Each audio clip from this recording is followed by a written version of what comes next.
Hey friends, Joe here with Geeks Worldwide, and today I'm going to walk you through the Razer Blackwidow V3 Pro wireless mechanical gaming keyboard. This keyboard it's quite awesome. It's $230. It's geared towards people who are really serious about their keyboards, they're serious about gaming, and they want something that just is super high level, like awesome.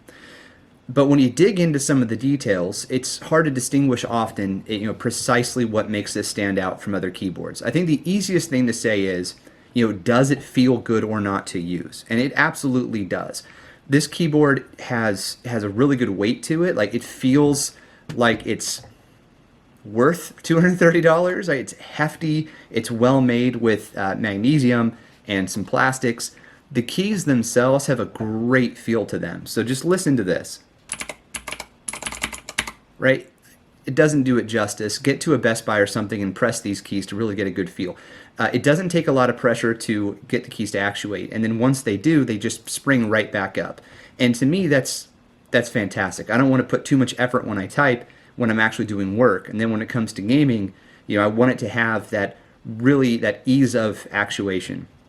So these are using Razer's green keys, green mechanical keys. And I don't know a whole lot about what distinguishes green from red, from orange, from all the other colors. And so if you're here for that, I do apologize. But yeah, that's not what I can do for you. What I'm going to do for you is tell you just kind of like the specifications, what it was like to live with the darn thing, and then, of course, was it good or not to use? And you already got the answer. It feels really good. So, a couple of things to call out right away. The battery life is not stellar, but for what you're getting, right, a wireless mechanical gaming keyboard that is very premium, day and a half to 2 days, it seems acceptable. So the workflow kind of goes like this. You charge it overnight, you unplug it so you have that nice wireless feel, and then you use it for a day and a half to 2 days, and then you're juiced out. So what I've been doing is just plugging it in at night over USB-C, and then by morning it's good to go. So make sure that what the USB that you plug it into on the other end, on the power side, that it's an always-on USB, or maybe you're going to use like a power bank or something. Whatever you do use, just make sure that it does actually charge overnight. Otherwise, you're going to be pretty frustrated. Like, you're going to have a plugged-in keyboard when you want a wireless keyboard. As far as the wireless goes, you can connect it over Bluetooth or 2.4 gigahertz wireless using the dongle that's included. That works great. I had it on Bluetooth for the first, basically half of the time that I had this, which was a month and a half, so about 3-4 weeks.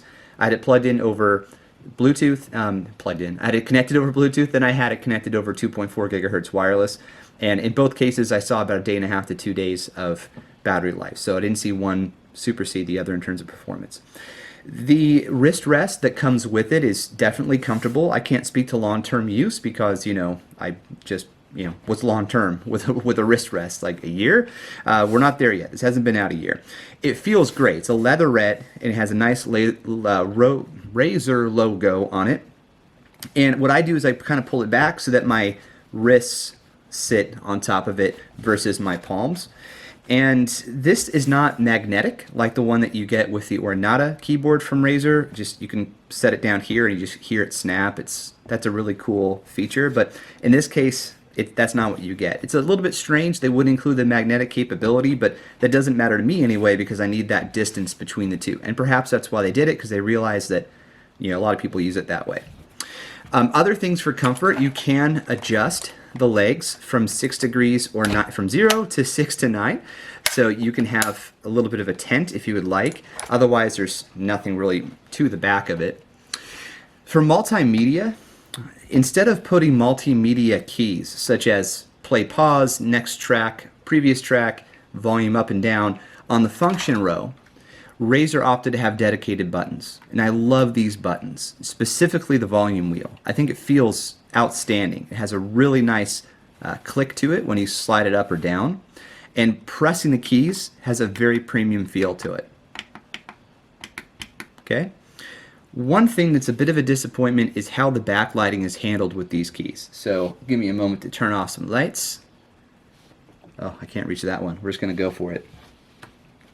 So when this is on, as you'll see, you get a really cool lighting on the inner rim of the volume key. This is also a mute button, by the way. But the actual play, pause, next track, previous track, you can't see the icon. That doesn't light up. It's only the rim underneath, like inside the chassis.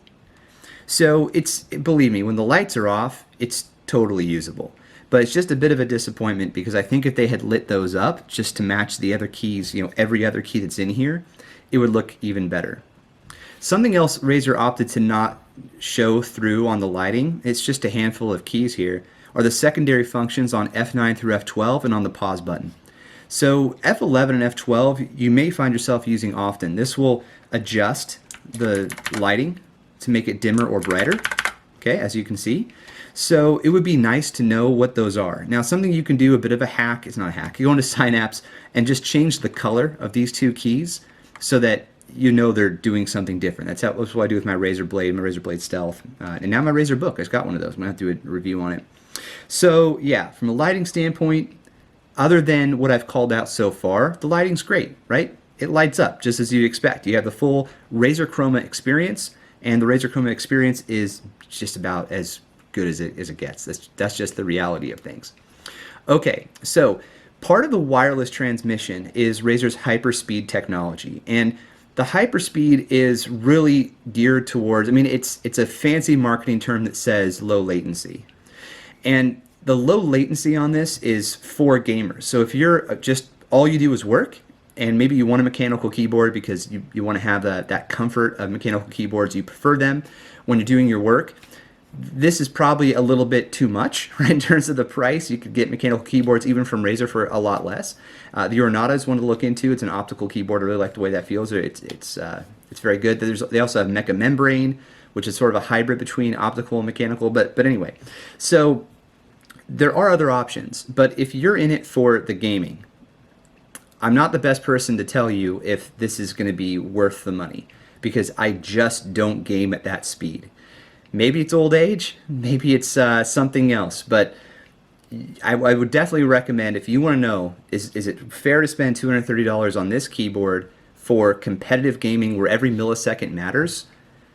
There are other channels. I recommend those other channels. Hardware Canucks, those guys are awesome. They do a good job with these types of things. I haven't seen their review of this particular keyboard, but they do a lot of Razer reviews, so I'm sure they've done one with this keyboard. And if not, it's probably coming up soon. So yeah, $230 for a really good feeling keyboard that's very well designed. You get ergonomic options, you get the included wrist rest, which is super valuable. You get overall good lighting. Let's call it an 8 out of 10. It's just a bit of a disappointment with these media keys. The keys themselves are fantastic. Everything feels and sounds good. Here's another test. One last comment before I let you go. I didn't make as many mistakes with this keyboard as I have with other keyboards from Razer. So Razer's keyboards generally are very good, but their laptop keyboards take some getting used to say the least. And I'm still trying to figure that all out. But on my Razer Book, I'm making a ton of mistakes. So as far as detached keyboards go, this one is solid, especially relative to what other things that Razer's put together. So, all right, that's it. I hope you found this helpful. If there's anything specific you want to know, just ask because I am going to hang on to this. So, yeah, thanks a lot for watching, and we'll catch you on the next one. Cheers.